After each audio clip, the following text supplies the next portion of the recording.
Capítulo 13.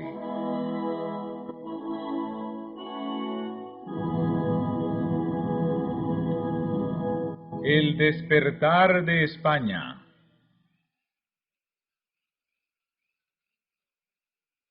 Los comienzos del siglo XVI coinciden con el periodo heroico de la historia de España, el periodo de la victoria final sobre los moros y de la romántica conquista de un nuevo mundo, periodo en que el entusiasmo religioso y militar elevó el carácter nacional de un modo extraordinario.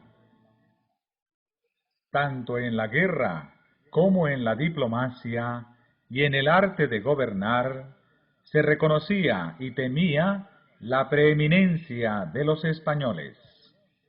A fines del siglo XV, Colón había descubierto y reunido a la corona de España territorios dilatadísimos y fabulosamente ricos. En los primeros años del siglo XVI fue cuando el primer europeo vio el Océano Pacífico. Y mientras se colocaba en Aquisgrán la corona de Carlomagno y Barba Roja sobre la cabeza de Carlos V, Magallanes llevaba a cabo el gran viaje que había de tener por resultado la circunnavegación del globo, y Cortés hallábase empeñado en la ardua conquista de México. 20 años después, Pizarro había llevado a feliz término la conquista del Perú.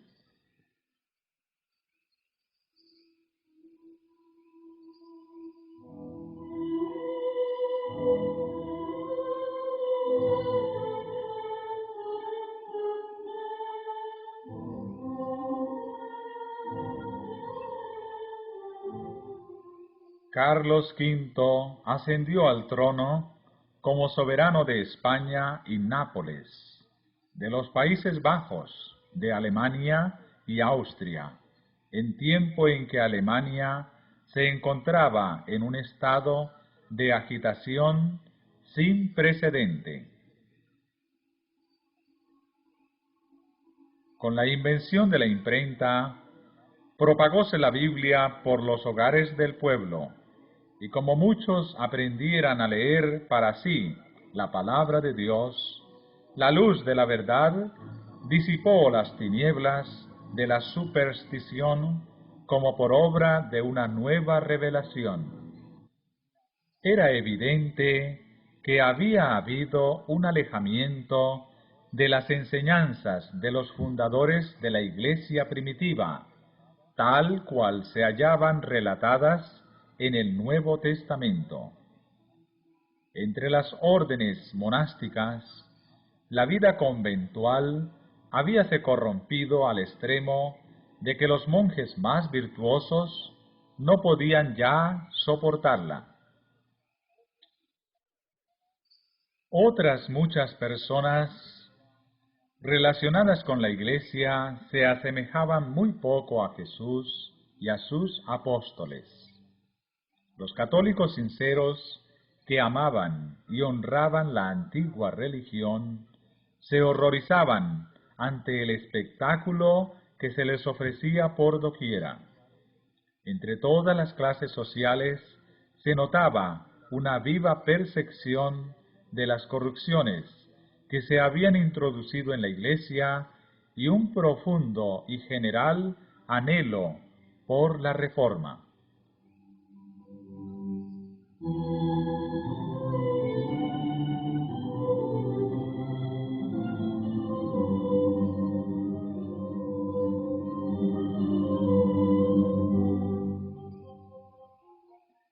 Deseosos de respirar un ambiente más sano, surgieron por todas partes evangelistas inspirados por una doctrina más pura.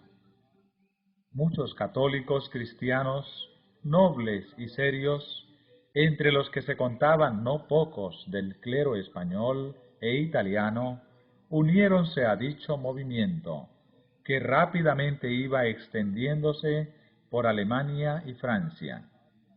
Como lo declaró el sabio arzobispo de Toledo, Bartolomé de Carranza, en sus comentarios del Catecismo, aquellos piadosos prelados querían ver revivir en su sencillez y pureza el antiguo espíritu de nuestros antepasados y de la Iglesia primitiva.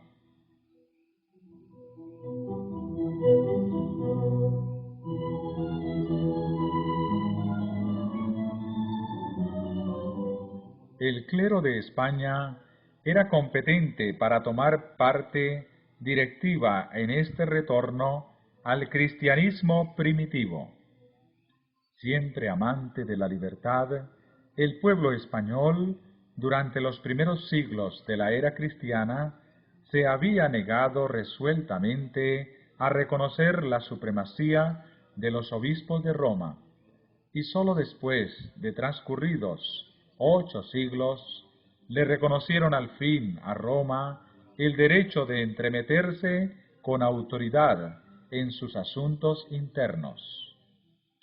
Fue precisamente con el fin de aniquilar ese espíritu de libertad característico del pueblo español hasta en los siglos posteriores, en que había reconocido ya la supremacía papal, con el que en 1483 Fernando e Isabel, en hora fatal para España, permitieron el establecimiento de la Inquisición como tribunal permanente en Castilla y su restablecimiento en Aragón, con Tomás de Torquemada como inquisidor general.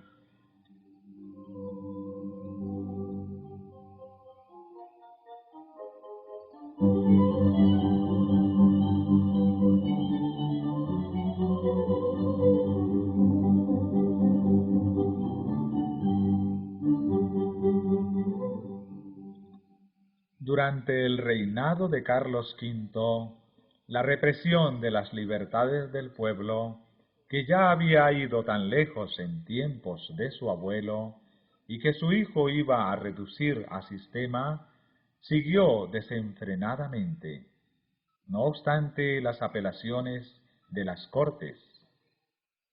Todas las artes de su famoso ministro, el cardenal Ximénez, fueron requeridas para impedir un rompimiento manifiesto.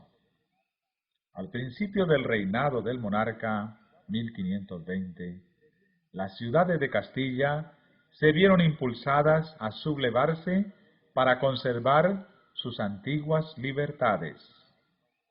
Sólo a duras penas logró sofocarse la insurrección, 1521.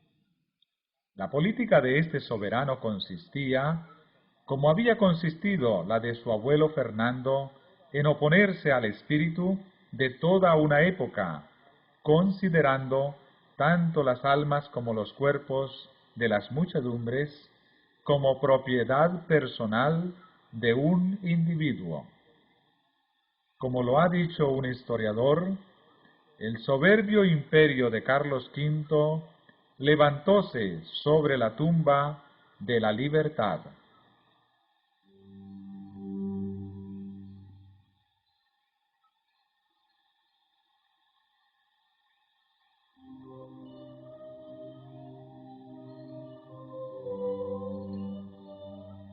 A pesar de tan extraordinarios esfuerzos para despojar a los hombres de sus libertades civiles y religiosas, y hasta del pensamiento, el ardor del entusiasmo religioso, unido al instinto profundo de la libertad civil, indujo a muchos hombres y mujeres piadosos a aferrarse tenazmente a las enseñanzas de la Biblia y a sostener el derecho que tenían de adorar a Dios según los dictados de su conciencia. De aquí que por España se propagase un movimiento análogo al de la revolución religiosa que se desarrollaba en otros países. Al paso que los descubrimientos que se realizaban en un mundo nuevo prometían al soldado y al mercader territorios sin límites y riquezas fabulosas, muchos miembros de entre las familias más nobles fijaron resueltamente sus miradas en las conquistas más vastas y riquezas más duraderas del Evangelio.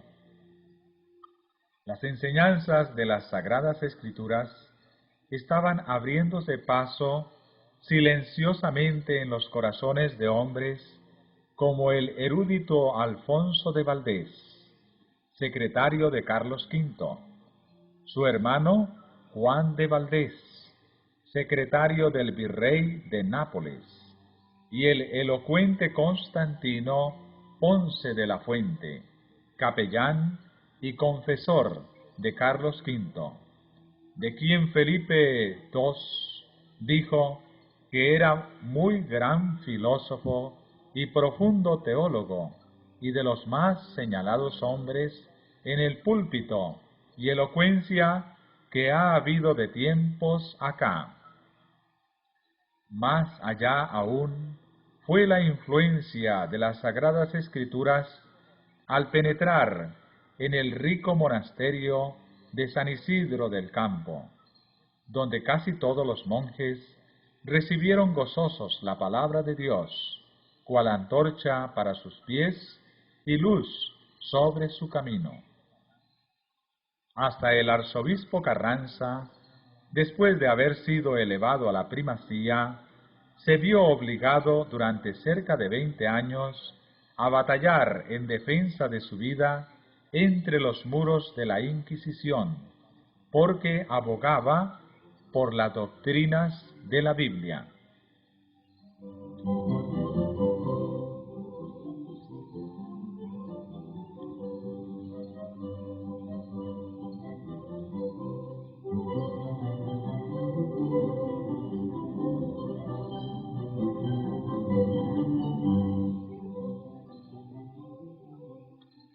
Ya en 1519 empezaron a aparecer en forma de pequeños folletos en latín los escritos de los reformadores de otros países, a los que siguieron meses después obras de mayor aliento, escritas casi todas en castellano. En ellas se ponderaba la Biblia como piedra de toque que debía servir para probar cualquier doctrina. Se exponía sabiamente la necesidad que había de reformas y se explicaban con claridad las grandes verdades relativas a la justificación por la fe y a la libertad mediante el Evangelio.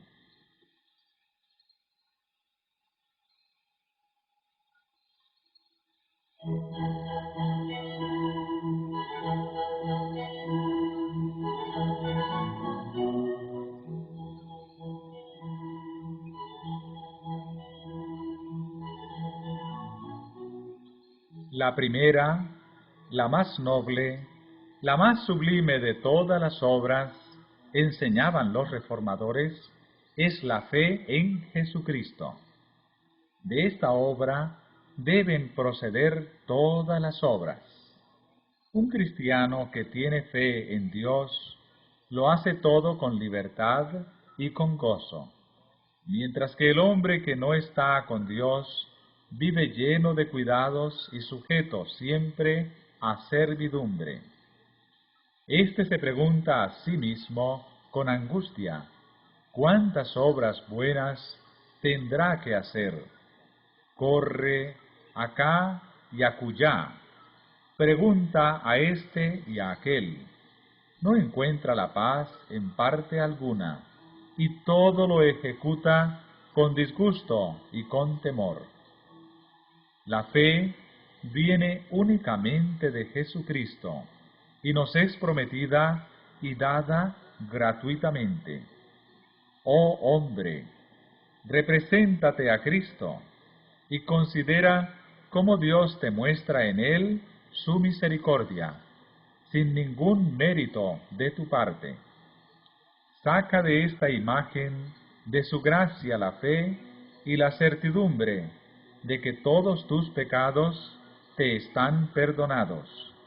Esto no lo pueden producir las obras.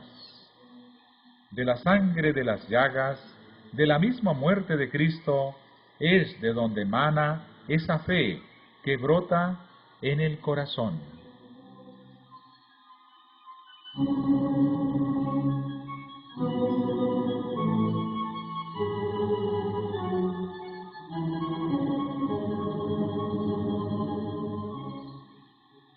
En uno de los tratados se explicaba del siguiente modo la diferencia que medía entre la excelencia de la fe y las obras humanas.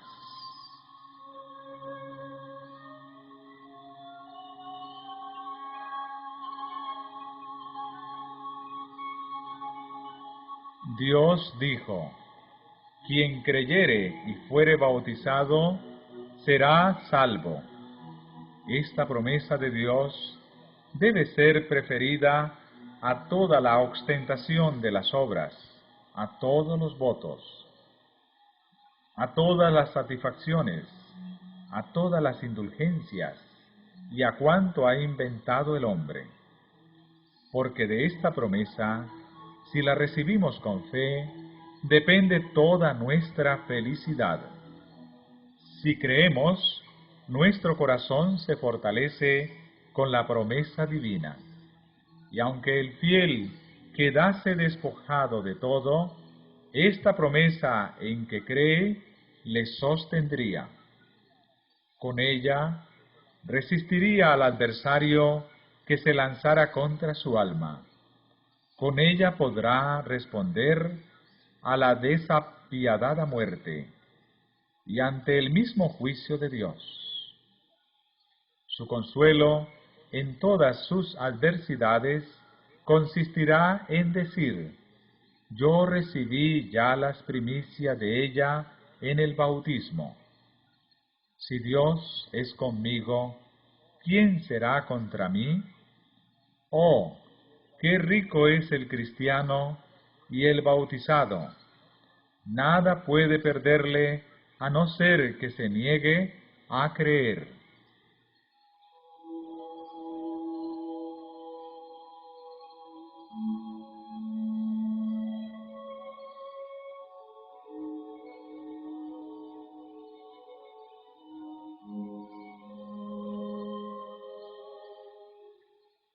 Si el cristiano encuentra su salud eterna en la renovación de su bautismo por la fe, preguntaba el autor de este tratado, ¿qué necesidad tiene de las prescripciones de Roma? Declaro pues, añadía, que ni el Papa, ni el obispo, ni cualquier hombre que sea, tiene derecho de imponer lo más mínimo a un cristiano sin su consentimiento. Todo lo que no se hace así, se hace tiránicamente. Somos libres con respecto a todos. Dios aprecia todas las cosas según la fe, y acontece a menudo que el simple trabajo de un criado o de una criada es más grato a Dios que los ayunos y obras de un fraile, por faltarle a éste la fe. El pueblo cristiano es el verdadero pueblo de Dios.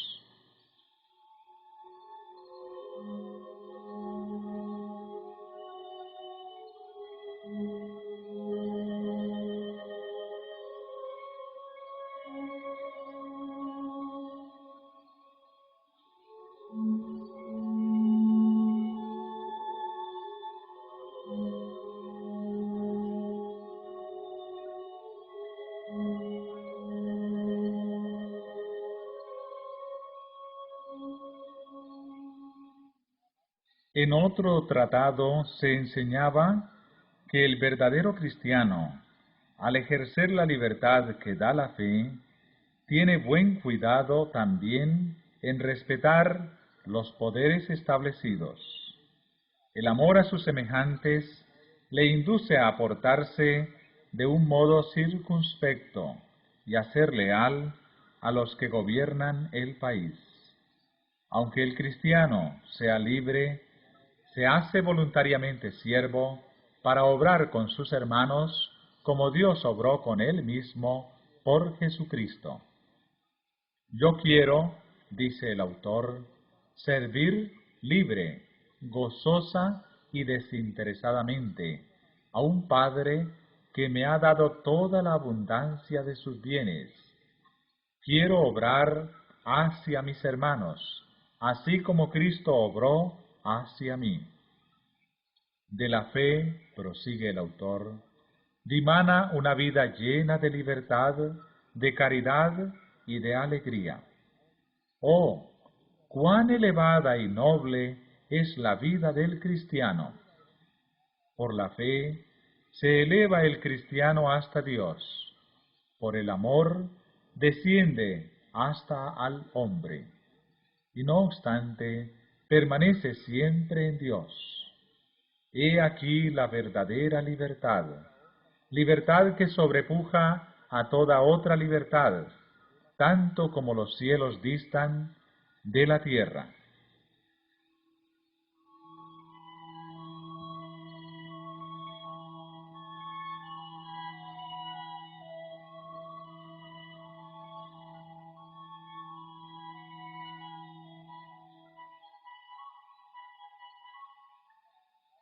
Estas exposiciones de la libertad del Evangelio no podían dejar de llamar la atención en un país donde el amor a la libertad era tan arraigado.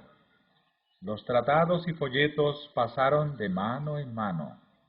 Los amigos del movimiento evangélico en Suiza, Alemania y los Países Bajos seguían mandando a España gran número de publicaciones. No era tarea fácil para los comerciantes burlar la vigilancia de los esbirros de la Inquisición, que hacían cuanto podían para acabar con las doctrinas reformadas, contrarrestando la ola de literatura que iba inundando al país.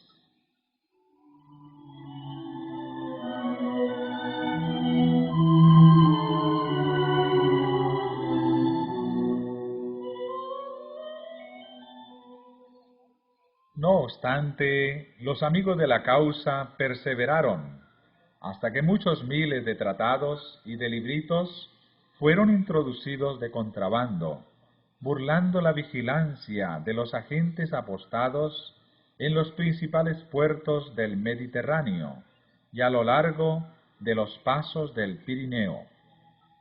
A veces se metían estas publicaciones dentro de fardos de heno o de yute, cáñamo de las Indias, o en barriles de vino de Borgoña o de Champaña. A veces iban empaquetadas en un barril interior impermeable dentro de otro barril más grande lleno de vino. Año tras año, durante la mayor parte del siglo XVI, hiciéronse esfuerzos constantes para abastecer al pueblo con testamentos y Biblias en castellano y con los escritos de los reformadores. Era una época en que la palabra impresa había tomado un vuelo que la llevaba, como el viento lleva las semillas, hasta los países más remotos.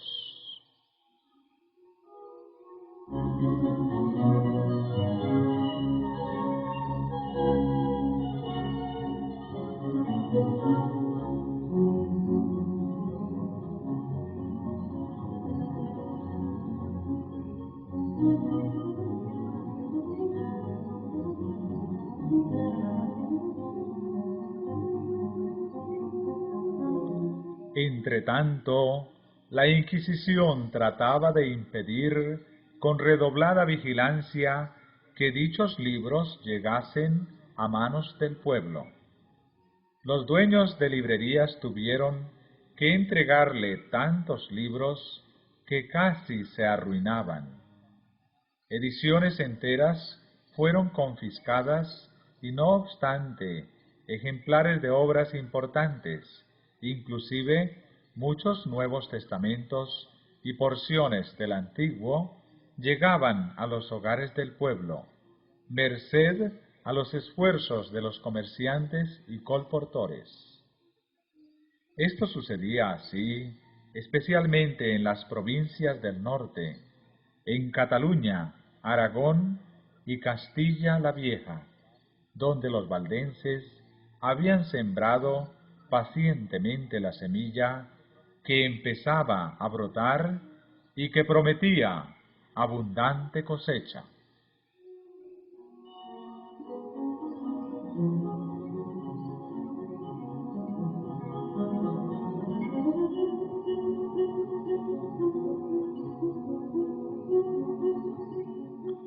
Uno de los colportores más tesoneros y afortunados en la empresa fue Julián Hernández, un enano que, disfrazado a menudo de buhonero o de arriero, hizo muchos viajes a España, ya cruzando los Pirineos, ya entrando por alguno de los puertos del sur de España. Según testimonio del escritor jesuita Fray Santiañez, era Julián un español que salió de Alemania con designio de infernar toda España y corrió gran parte de ella, repartiendo muchos libros de perversa doctrina por varias partes y sembrando las herejías de Lutero en hombres y mujeres, y especialmente en Sevilla. Era sobremanera astuto y mañoso, condición propia de herejes. Hizo gran daño en toda Castilla y Andalucía. Entraba y salía por todas partes, con mucha seguridad, con sus trazas y embustes, pegando fuego en donde ponía los pies.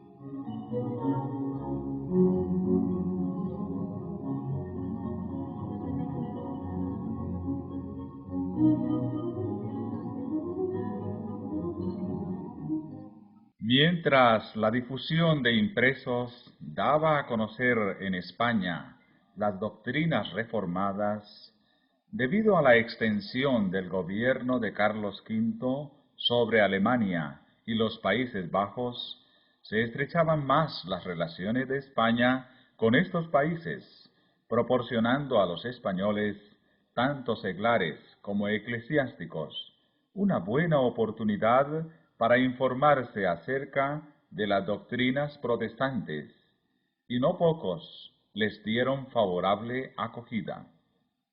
Entre ellos se encontraban algunos que, como Alfonso y Juan de Valdés, hijos de don Fernando de Valdés, corregidor de la antigua ciudad de Cuenca, desempeñaban altos puestos públicos.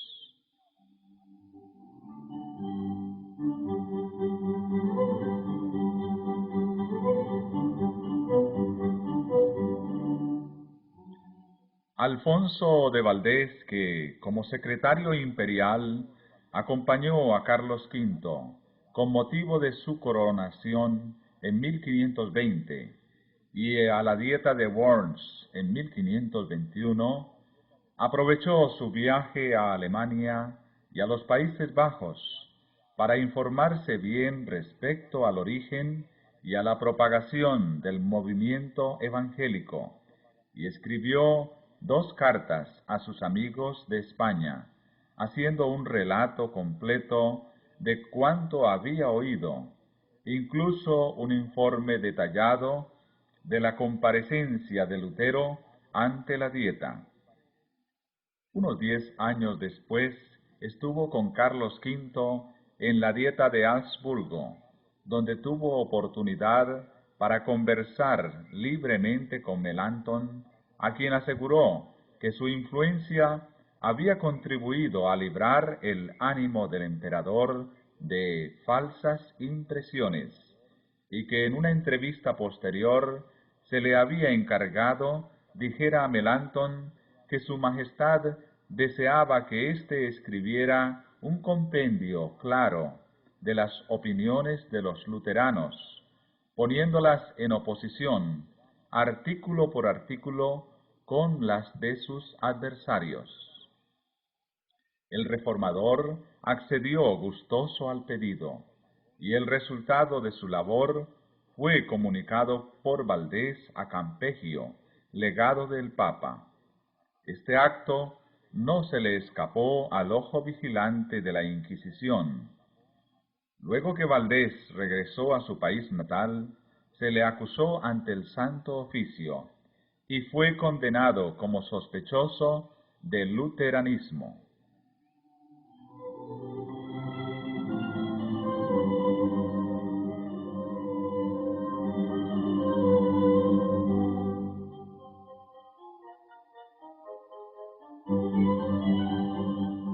El poder del Espíritu Santo, que asistió a los reformadores en la tarea de presentar las verdades de la palabra de Dios durante las grandes dietas convocadas de tanto en tanto por Carlos V, hizo gran impresión en el ánimo de los nobles y de los dignatarios de la Iglesia que de España acudieron a aquellas.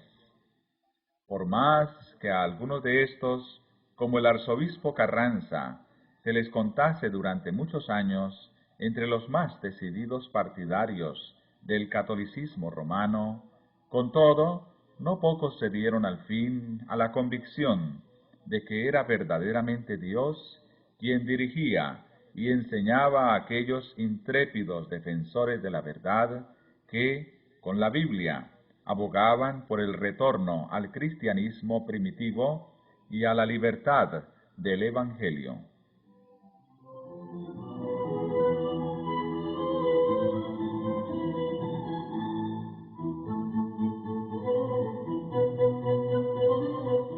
Entre los primeros reformadores españoles que se valieron de la imprenta para esparcir el conocimiento de la verdad bíblica, hay que mencionar a Juan de Valdés, hermano de Alfonso, sabio jurisconsulto y secretario del virrey español de Nápoles.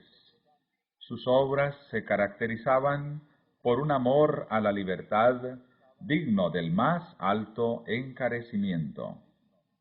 Escritas con gran maestría y agudeza, en estilo ameno y con pensamientos muy originales, contribuyeron grandemente a echar los cimientos del protestantismo en España.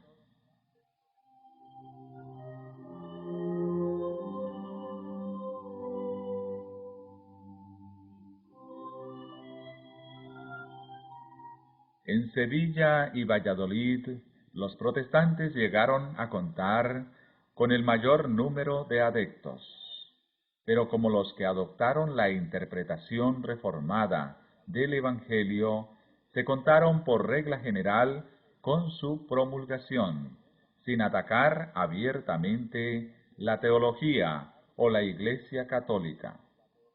Sólo a duras penas podían los creyentes reconocerse unos a otros, pues temían revelar sus verdaderos sentimientos a los que no les parecían dignos de confianza. En la providencia de Dios fue un golpe dado por la misma Inquisición el que rompió en Valladolid aquella valla de retraimiento y el que les hizo posible a los creyentes reconocerse y hablar unos con otros.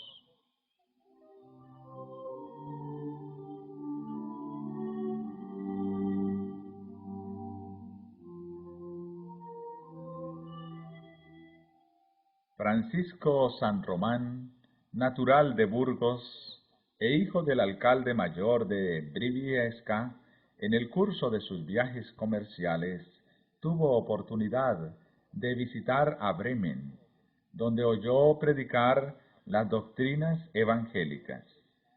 De regreso a Amberes, fue encarcelado durante 8 meses, pasados los cuales se les permitió proseguir su viaje a España, donde se creía que guardaría silencio.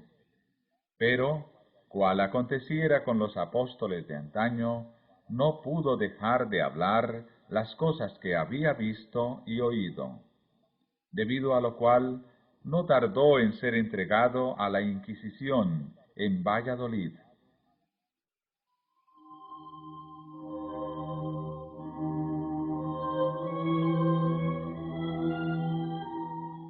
Corto fue su proceso. Confesó abiertamente su fe en las principales doctrinas de la Reforma, es a saber, que nadie se salva por sus propias obras, méritos o fuerzas, sino únicamente debido a la gracia de Dios, mediante el sacrificio de un solo medianero. Ni con súplicas, ni con torturas pudo inducírsele a que se retractara. Se le sentenció, pues, a la hoguera, y sufrió el martirio en un notable auto de fe, en 1544.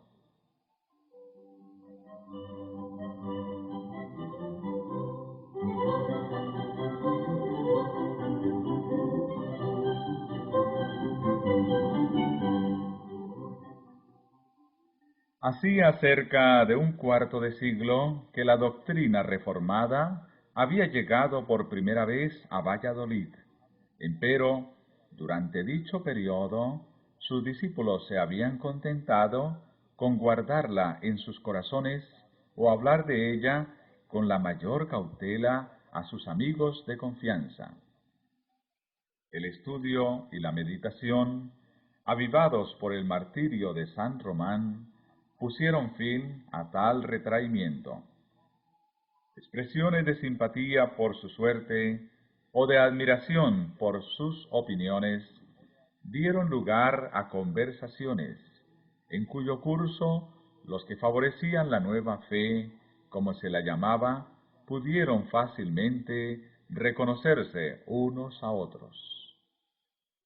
El celo y la magnanimidad de que dio prueba el mártir al arrostrar el odio general y al sufrir tan horrible muerte por causa de la verdad, provocó la emulación hasta de los más tímidos de aquellos, de suerte que pocos años después de aquel auto se organizaron formando una iglesia que se reunía con regularidad en privado para la instrucción y el culto religioso.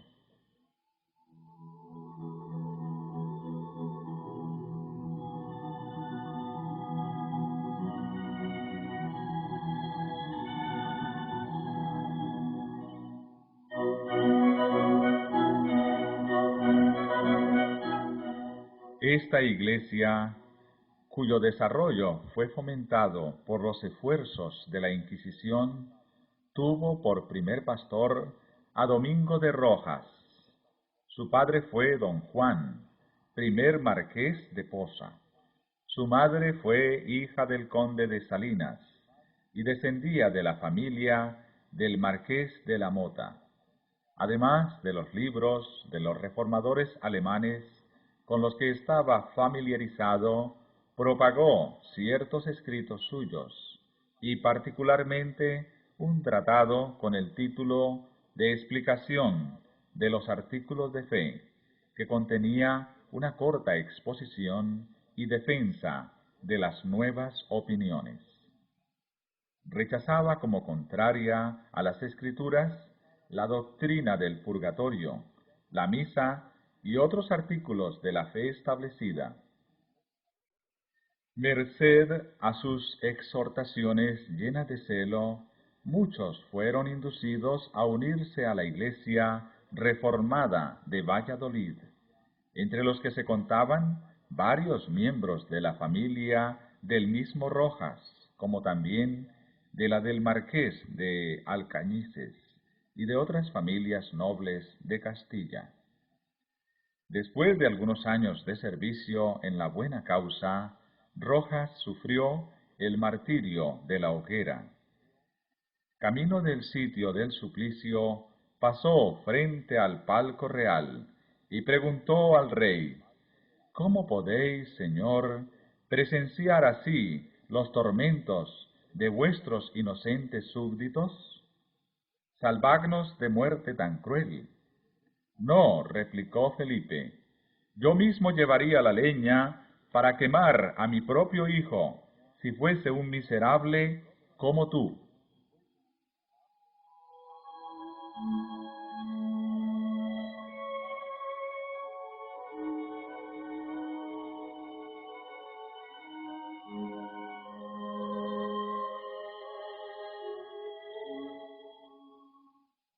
El doctor don Agustín Casalla, compañero y sucesor de Rojas, era hijo de Pedro Casalla, oficial mayor del Tesoro Real, y se le consideraba como a uno de los principales oradores sagrados de España.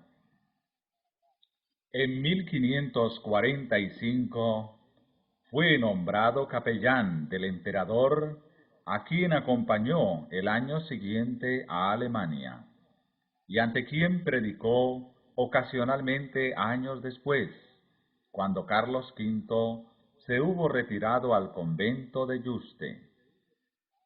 De 1555 a 1559 tuvo Casalla oportunidad para pasar larga temporada en Valladolid, de donde era natural su madre, en cuya casa solía reunirse secretamente para el culto de la Iglesia protestante. No pudo resistir a las repetidas súplicas con que se le instó para que se hiciera cargo de los intereses espirituales de ésta, la cual, favorecida con el talento y la nombradía del nuevo pastor, creció rápidamente en número y respetabilidad.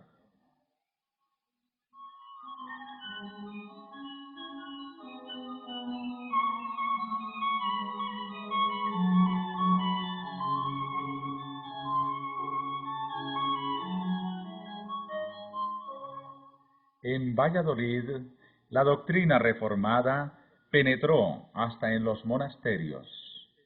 Fue abrazada por gran número de las monjas de Santa Clara y de la orden cisterciense de San Belén, y contaba con personas convertidas entre la clase de mujeres devotas, llamadas beatas, que se dedicaban a obras de caridad.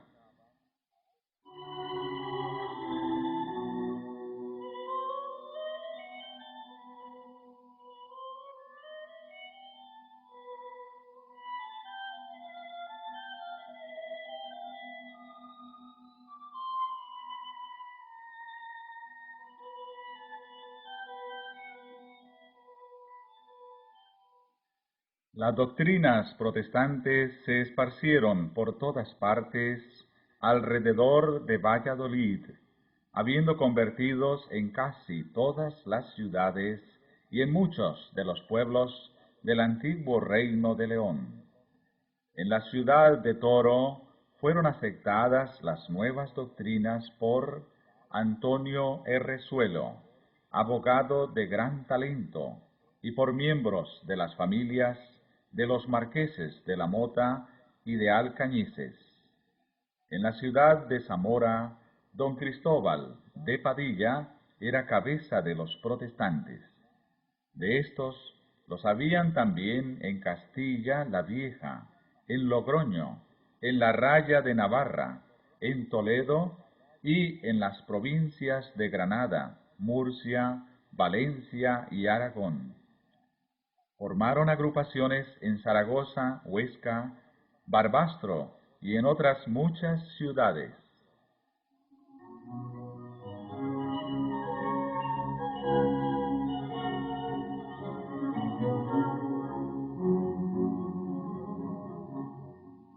Respecto al carácter y posición social de los que se unieron al movimiento reformador en España, se expresa así el historiador: tal vez no hubo nunca en país alguno tan gran proporción de personas ilustres, por su cuna o por su saber, entre los convertidos a una religión nueva y proscrita. Esta circunstancia ayuda a explicar el hecho singular de que un grupo de disidentes, que no bajaría de 2000 personas, diseminadas en tan vasto país y débilmente relacionadas unas con otras, hubiesen logrado comunicar sus ideas y tener sus reuniones privadas durante cierto número de años, sin ser descubierto por un tribunal tan celoso como lo fue el de la Inquisición.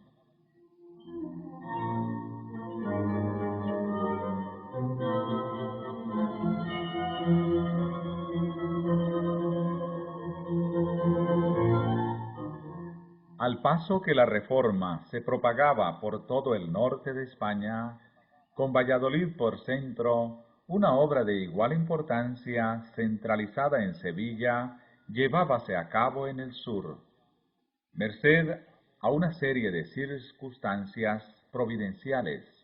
Rodrigo de Valero, joven acaudalado, fue inducido a apartarse de los deleites y pasatiempos de los ricos ociosos y a hacerse heraldo del Evangelio de Cristo. Hízose de un ejemplar de la Vulgata y aprovechaba todas las oportunidades para aprender el latín en que estaba escrita su Biblia. A fuerza de estudiar día y noche, pronto logró familiarizarse con las enseñanzas de las Sagradas Escrituras. El ideal sostenido por ellas era tan patente y diferente del clero, que Valero se sintió obligado a hacerle ver a éste cuánto se habían apartado del cristianismo primitivo todas las clases sociales, tanto en cuanto a la fe como en cuanto a las costumbres. La corrupción de su propia orden, que había contribuido a inficionar toda la comunidad cristiana, y el sagrado deber que le incumbía a la orden de aplicar inmediato y radical remedio antes que el mal se volviera del todo incurable. Estas representaciones iban siempre acompañadas de una apelación a las Sagradas Escrituras como autoridad suprema en materia de religión y de una exposición de las principales doctrinas que aquellas enseñan. Y esto lo decía, escribe Cipriano de Valera, no por rincones, sino en medio de las plazas y calles y en las gradas de Sevilla.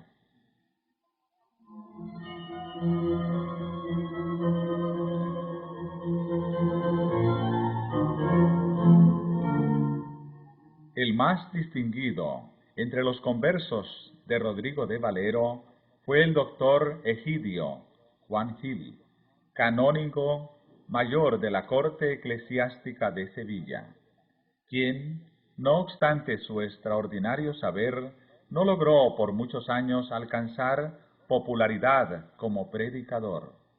Valero, reconociendo la causa del fracaso del doctor Egidio, le aconsejó estudiara día y noche los preceptos y doctrinas de la Biblia.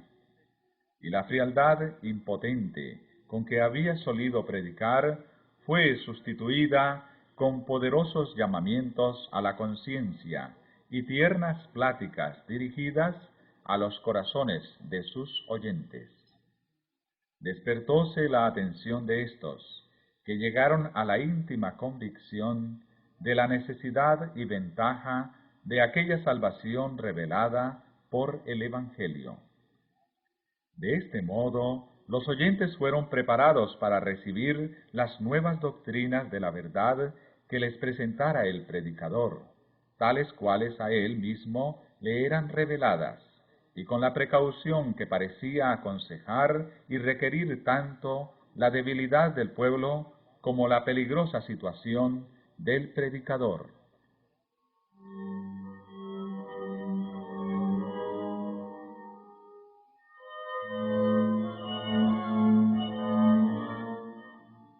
De este modo, y debido a un celo, atemperado con prudencia, cúpole la honra no sólo de ganar convertidos a Cristo, sino de educar mártires para la verdad. Entre las demás dotes celestiales de aquel santo varón, decía uno de sus discípulos, era verdaderamente de admirar el que a todos aquellos cuya instrucción religiosa tomaba sobre sí, parecía que en su misma doctrina les aplicaba al alma una tea de un fuego santo, inflamándolos con ella para todos los ejercicios piadosos, así internos como externos, y encendiéndolos particularmente para sufrir y aún amar la cruz que les amenazaba. En esto solo, en los iluminados con la luz divina, daba a conocer que le asistía Cristo en su ministerio, pues que, en virtud de su espíritu, grababa en los corazones de los suyos las mismas palabras que él con su boca pronunciaba.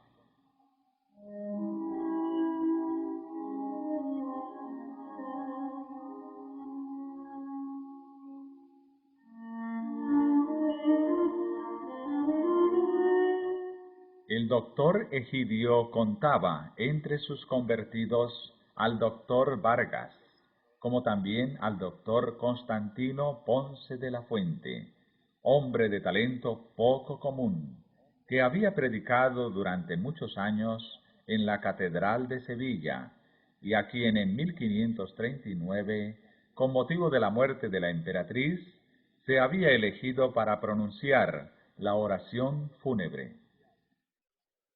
En 1548, el doctor Constantino acompañó, por mandato real, al príncipe Felipe a los Países Bajos, para hacer ver a los flamencos que no le faltaban a España sabios y oradores corteses.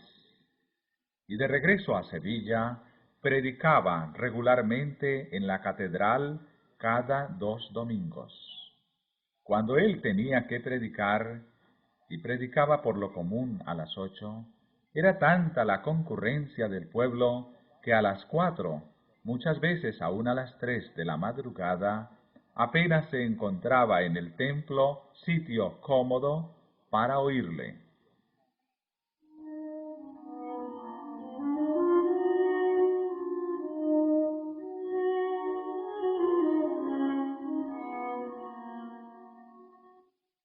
Era, en verdad, una grandísima bendición para los creyentes protestantes de Sevilla tener como guías espirituales a hombres como los doctores Egidio y Vargas, y el elocuente Constantino, que cooperó con tanto ánimo y de un modo incansable para el adelanto de la causa que tanto amaban. Asiduamente ocupados en el desempeño de sus deberes profesionales durante el día, se reunían de noche con los amigos de la doctrina reformada, unas veces en una casa particular, otras veces en otra. El pequeño grupo de Sevilla creció insensiblemente y llegó a ser el tronco principal del que se tomaran ramas para plantarlas en la campiña vecina.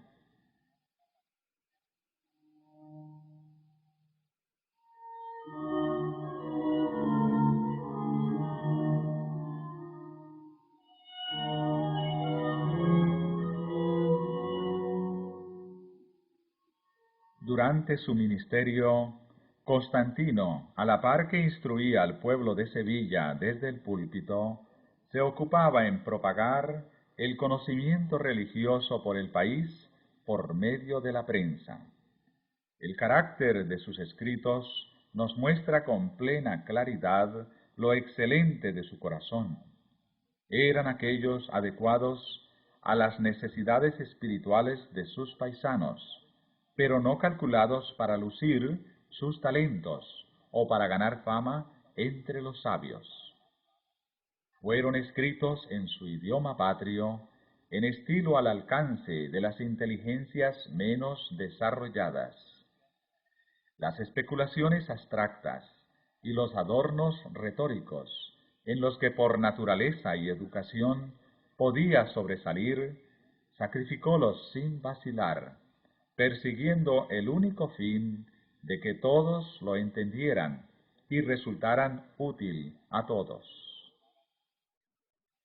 Es un hecho histórico, singular y por demás significativo que cuando Carlos V, cansado de la lucha contra la propagación del protestantismo, lucha en que había pasado casi toda su vida, había abdicado al trono y se había retirado a un convento en busca de descanso, fue uno de los libros del doctor Constantino, su Suma de Doctrina Cristiana, la que el rey escogió como una de las 30 obras favoritas, que constituían aproximadamente toda su biblioteca.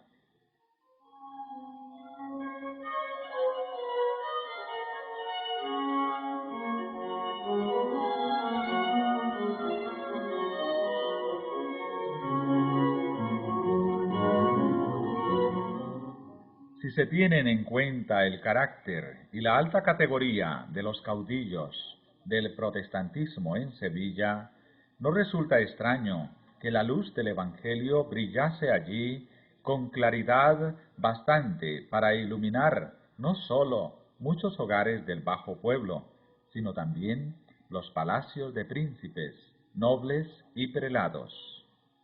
La luz brilló con tanta claridad que, como sucedió en Valladolid, penetró hasta en algunos de los monasterios, que a su vez volviéronse centros de luz y bendición.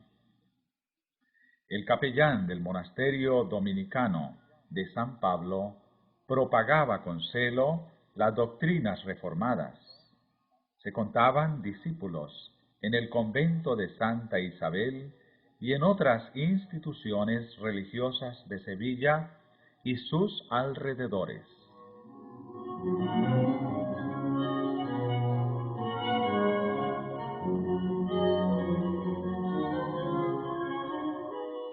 Empero fue en el convento jeronimiano de San Isidro del Campo uno de los más célebres monasterios de España, situado a unos 2 kilómetros de Sevilla, donde la luz de la verdad divina brilló con más fulgor. Uno de los monjes, García de Arias, llamado vulgarmente Doctor Blanco, enseñaba precavidamente a sus hermanos que el recitar en los coros de los conventos, de día y de noche, las sagradas preces, ya rezando, ya cantando, no era rogar a Dios, que los ejercicios de la verdadera religión eran otros que los que pensaba el vulgo religioso, que debían leerse y meditarse con suma atención las sagradas escrituras, y que sólo de ellas se podía sacar el verdadero conocimiento de Dios y de su voluntad. Esta enseñanza púsola hábilmente en realce otro monje, Casidoro de Reina, que se hizo célebre posteriormente traduciendo la Biblia en el idioma de su país. La instrucción dada por tan nobles personalidades preparó el camino para el cambio radical que en 1557 fue introducido en los asuntos internos de aquel monasterio. Habiendo recibido un buen surtido de ejemplares de las Escrituras y de libros protestantes en castellano, los frailes los leyeron con gran avidez, circunstancia que contribuyó a confirmar desde luego a cuantos habían sido instruidos y a librar a otros de las preocupaciones de que eran esclavos. Debido a esto, el prior y otras personas de carácter oficial de acuerdo con la cofradía, resolvieron reformar su institución religiosa. Las horas llamadas de rezo, que habían solido pasar en solemnes momerías, fueron dedicadas a oír conferencias sobre las Escrituras. Los rezos por los difuntos fueron suprimidos o sustituidos con enseñanzas para los vivos. Se suprimieron por completo las indulgencias y las dispensas papales, que constituyeran lucrativo monopolio. Se dejaron subsistir las imágenes, pero ya no se las reverenciaba. La temperancia habitual sustituyó a los ayunos supersticiosos, y a los novicios se les instruía en los principios de la verdadera piedad, en lugar de iniciarlos en los hábitos ociosos y degradantes del monaquismo. Del sistema antiguo no quedaba más que el hábito monacal y la ceremonia exterior de la misa, que no podían abandonar sin exponerse a inevitable e inminente peligro.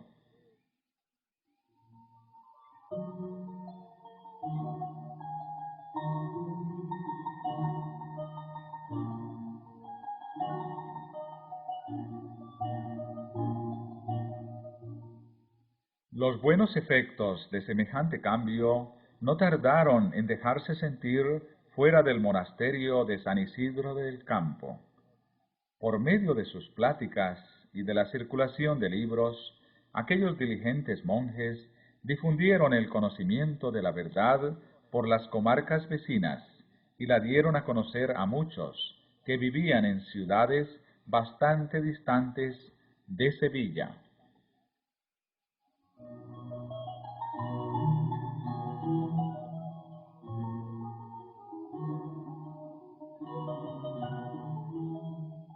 Por deseable que fuese la reforma introducida por los monjes de San Isidro en su convento, no obstante ella los puso en situación delicada a la par que dolorosa. No podían deshacerse del todo de las formas monásticas sin exponerse al furor de sus enemigos. No podían tampoco conservarlas sin incurrir en culpable inconsecuencia.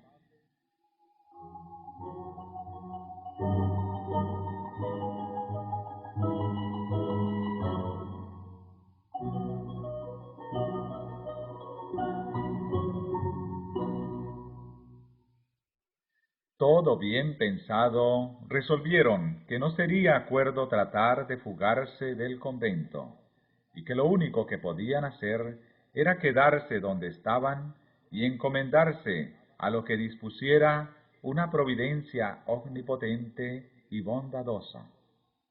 Acontecimientos subsiguientes les hicieron reconsiderar el asunto, llegando al acuerdo de dejar a cada cual libre de hacer, según las circunstancias, lo que mejor y más prudente le pareciera. Consecuentemente, 12 de entre ellos abandonaron el monasterio y por diferentes caminos lograron ponerse a salvo fuera de España, y a los 12 meses se reunieron en Ginebra.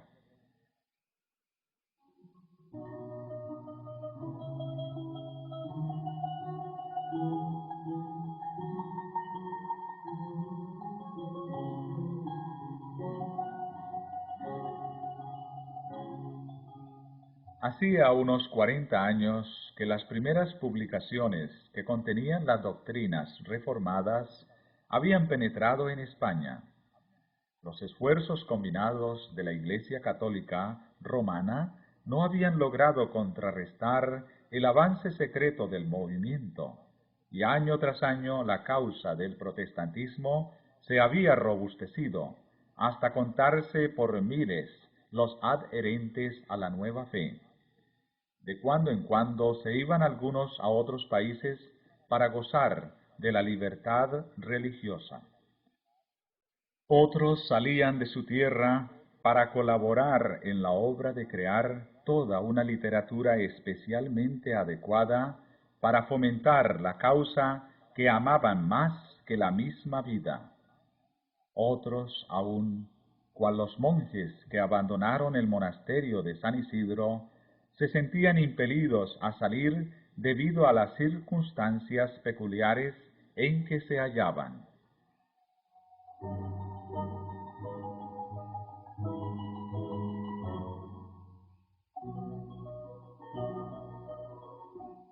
La desaparición de estos creyentes, muchos de los cuales se habían destacado en la vida política y religiosa, había despertado desde hacía mucho tiempo las sospechas de la Inquisición, y andando el tiempo, algunos de los ausentes fueron descubiertos en el extranjero, desde donde se afanaban por fomentar la causa protestante en España. Esto indujo a creer que había muchos protestantes en España, empero los creyentes habían sido tan discretos que ninguno de los familiares de la Inquisición podía ni siquiera fijar el paradero de ellos.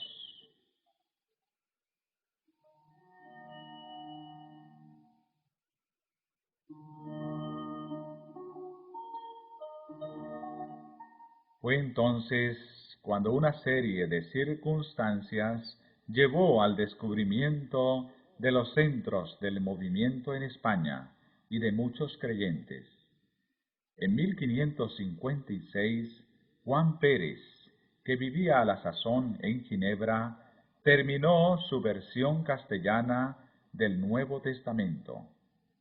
Esta edición, junto con ejemplares del Catecismo español que preparó el año siguiente y con una traducción de los Salmos, deseaba mandarla a España, pero durante algún tiempo fuele imposible encontrar a nadie que estuviese dispuesto a acometer tan arriesgada empresa.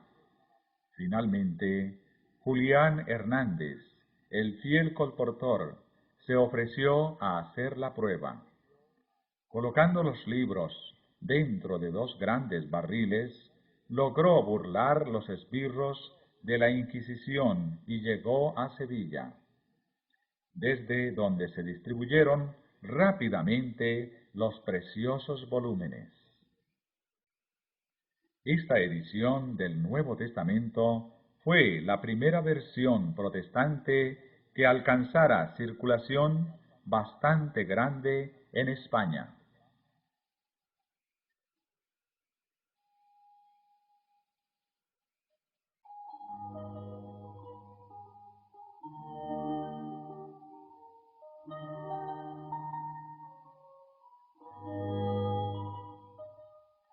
Durante su viaje, Hernández había dado un ejemplar del Nuevo Testamento a un herrero en Flandes. El herrero enseñó el libro a un cura que obtuvo del donante una descripción de la persona que se lo había dado a él y la transmitió inmediatamente a los inquisidores de España. Merced a estas señas, los esbirros inquisitoriales le acecharon a su regreso y le prendieron cerca de la ciudad de Palma.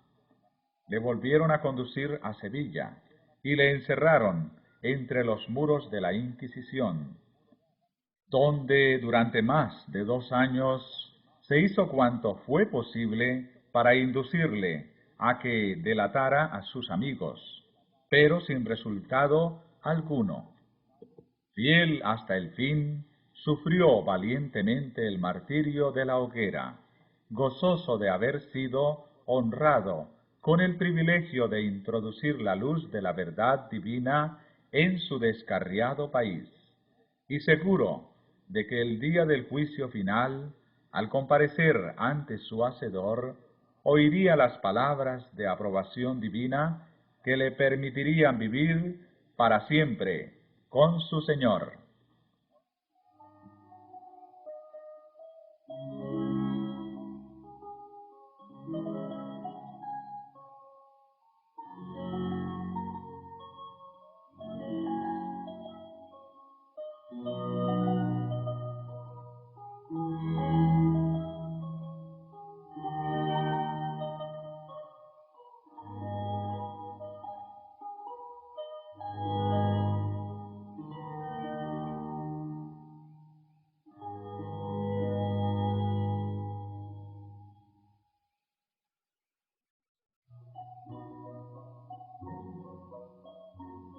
No obstante, aunque desafortunados en sus esfuerzos para conseguir de Hernández datos que llevaran al descubrimiento de los amigos de éste, al fin llegaron los inquisidores a conocer el secreto que tanto deseaban saber. Por aquel mismo entonces, uno de sus agentes secretos consiguió informes análogos referentes a la iglesia de Valladolid.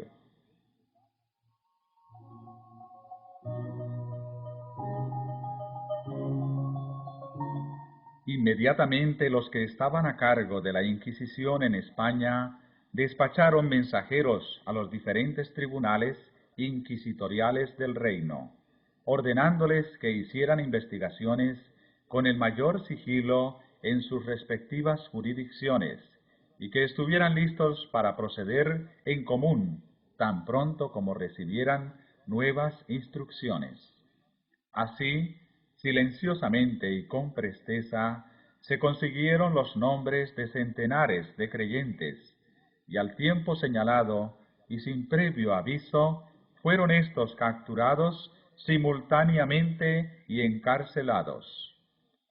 Los miembros nobles de las prósperas iglesias de Valladolid y de Sevilla, los monjes que permanecieron en el monasterio de San Isidro del Campo, los fieles creyentes que vivían lejos en el norte, al pie de los Pirineos, y otros más en Toledo, Granada, Murcia y Valencia, todos se vieron de pronto encerrados entre los muros de la Inquisición, para sellar luego su testimonio con su sangre.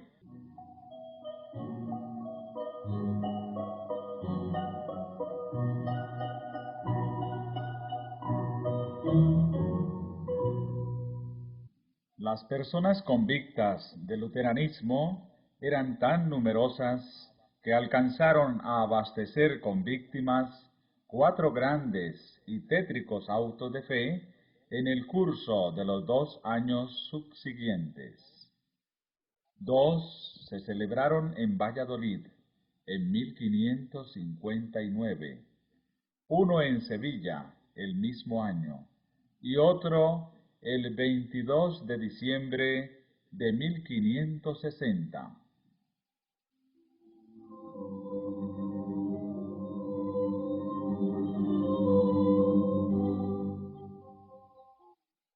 Entre los primeros que fueron apresados en Sevilla figuraba el doctor Constantino Ponce de la Fuente, que había trabajado tanto tiempo sin despertar sospechas.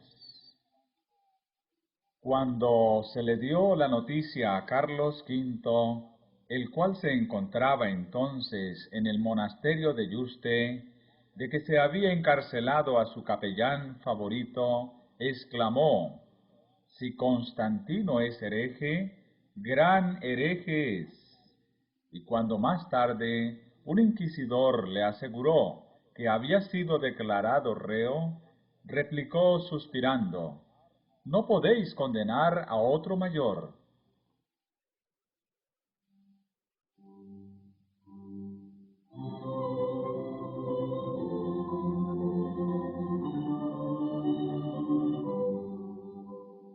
No obstante, no fue fácil probar la culpabilidad de Constantino.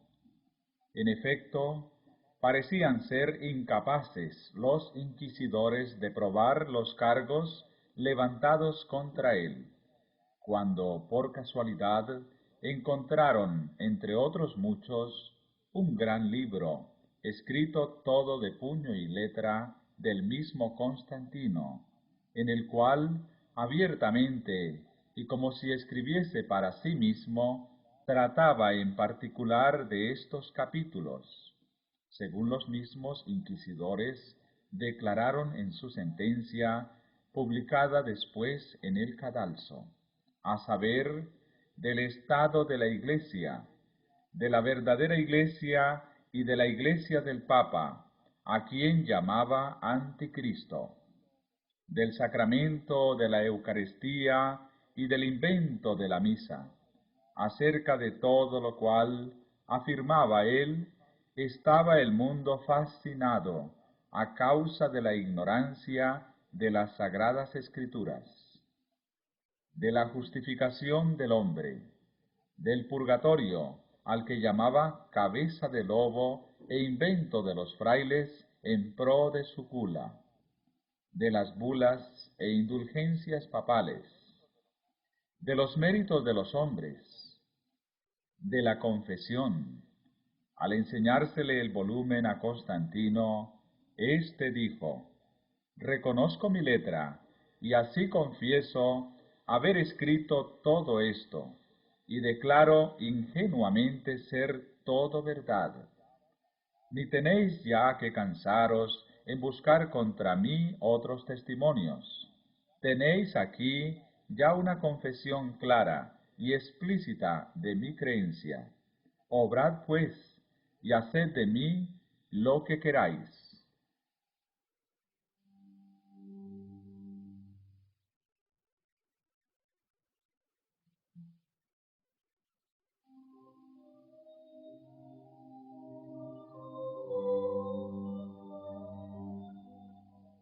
Debido a los rigores de su encierro, Constantino no llegó a vivir 2 años desde que entró en la cárcel. Hasta sus últimos momentos se mantuvo fiel a la fe protestante y conservó su serena confianza en Dios.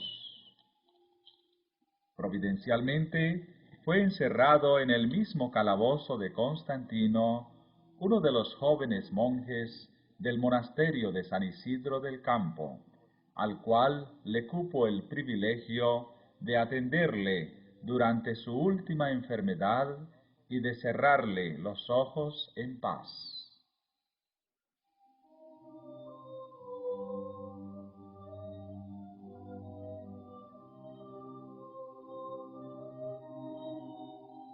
El doctor Constantino no fue el único amigo y capellán del emperador que sufriera a causa de sus relaciones con la causa protestante.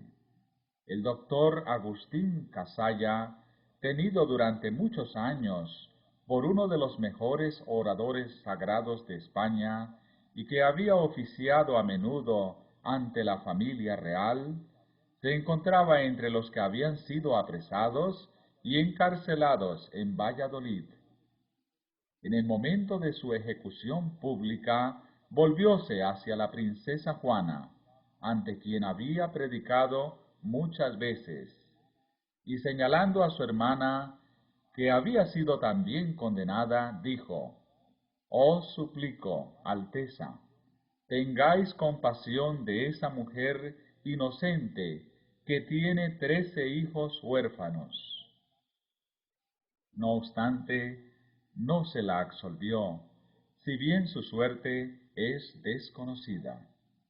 Pero se sabe que los esbirros de la Inquisición, en su insensata ferocidad, no estando contentos aún con haber condenado a los vivos, entablaron juicio contra la madre de aquella, doña Leonor de Vivero, que había muerto años antes, acusándola de que su casa había servido de templo a los luteranos.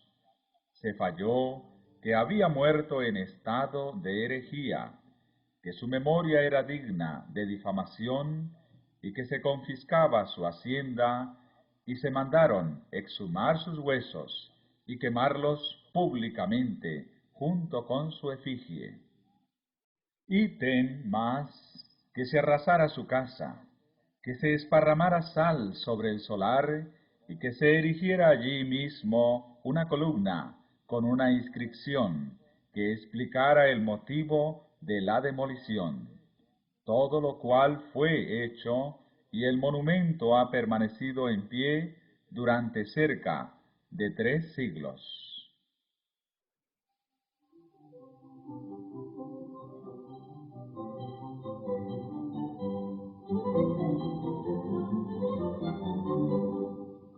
Fue durante ese auto cuando la fe sublime y la constancia inquebrantable de los protestantes quedaron realzadas en el comportamiento de Antonio Errezuelo, jurisconsulto sapientísimo, y de doña Leonor de Cisneros, su mujer, dama de 24 años, discreta y virtuosa a maravilla, y de una hermosura tal que parecía fingida por el deseo.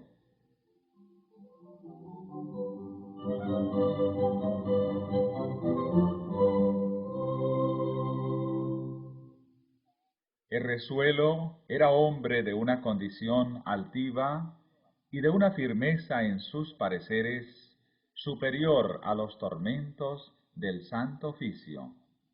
En todas las audiencias que tuvo con sus jueces, se manifestó, desde luego, protestante, y no sólo protestante, sino dogmatizador de su secta en la ciudad de Toro, donde hasta entonces había morado. Exigiéronle los jueces de la Inquisición que declarase uno a uno los nombres de aquellas personas llevadas por él a las nuevas doctrinas. Pero ni las promesas, ni los ruegos, ni las amenazas bastaron a alterar el propósito de Errezuelo en no descubrir a sus amigos y parciales. ¿Y qué más? Ni aun los tormentos pudieron quebrantar su constancia.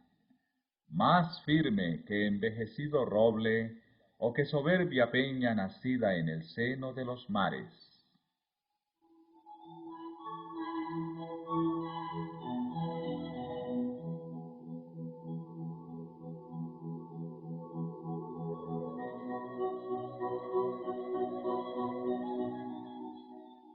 Su esposa, presa también en los calabozos de la Inquisición, al fin débil como joven de 24 años, después de cerca de 2 años de encarcelamiento, cediendo al espanto de verse reducida a la estrechez de los negros paredones que formaban su cárcel, tratada como delincuente, lejos de su marido, a quien amaba aún más que a su propia vida, y temiendo todas las iras de los inquisidores, declaró haber dado franca entrada en su pecho a los errores de los herejes, manifestando al propio tiempo, con dulces lágrimas en los ojos, su arrepentimiento.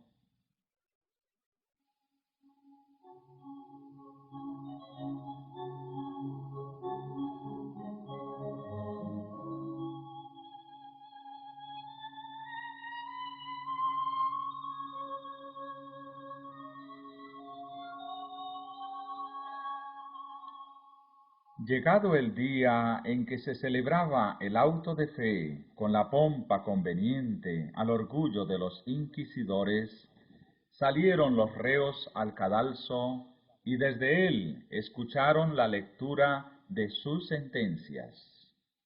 Errezuelo iba a ser reducido a cenizas en la voracidad de una hoguera, y su esposa, doña Leonor, a adjurar las doctrinas luteranas que hasta aquel punto había albergado en su alma, y a vivir a voluntad del Santo Oficio en las casas de reclusión que para tales delincuentes estaban preparadas. En ellas, con penitencias y San Benito, recibiría el castigo de sus errores y una enseñanza para en lo venidero desviarse del camino de su perdición y ruina.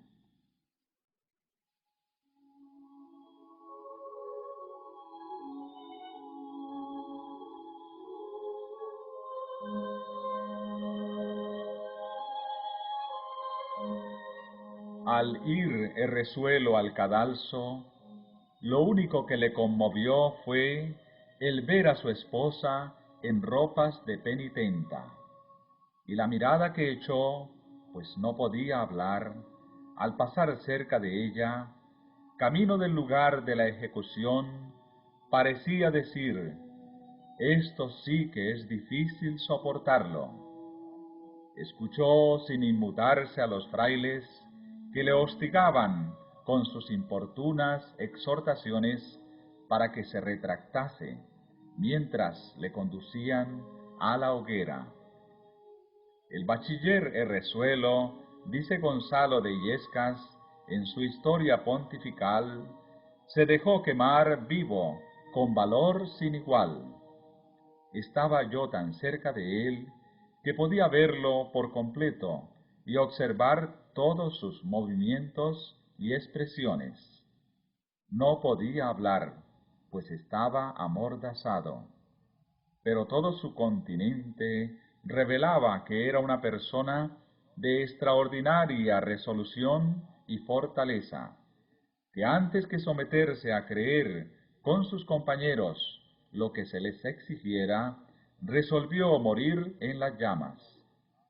Por mucho que lo observara, no pude notar ni el más mínimo síntoma de temor o de dolor.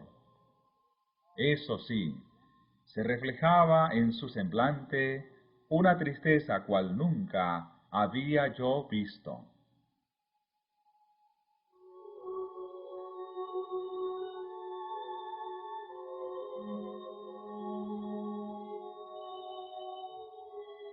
Su esposa no olvidó jamás su mirada de despedida.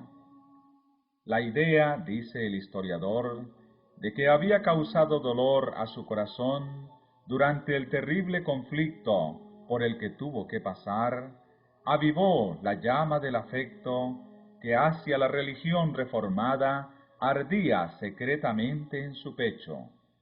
Y habiendo resuelto, confiada en el poder que se perfecciona en la flaqueza, seguir el ejemplo de constancia dado por el mártir, interrumpió resueltamente el curso de penitencia a que había dado principio. En el acto fue arrojada en la cárcel, donde durante 8 años resistió a todos los esfuerzos hechos por los inquisidores para que se retractara, y por fin murió ella también en la hoguera, como había muerto su marido. ¿Quién no será del mismo parecer que su paisano de Castro, cuando exclama: infelices esposos, iguales en el amor, iguales en las doctrinas e iguales en la muerte? ¿Quién negará una lágrima a vuestra memoria y un sentimiento de horror y de desprecio a unos jueces que, en vez de encadenar los entendimientos con la dulzura de la palabra divina, usaron como armas del raciocinio los potros y las hogueras?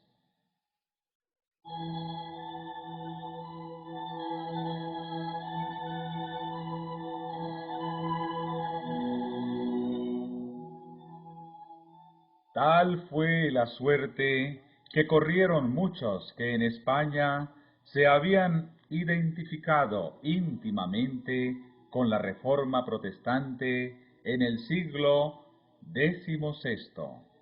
Pero de esto no debemos sacar la conclusión de que los mártires españoles sacrificaron sus vidas y derramaran su sangre en vano. Ofrecieron a Dios sacrificios de grato olor, dejaron en favor de la verdad un testimonio que no se perdió del todo.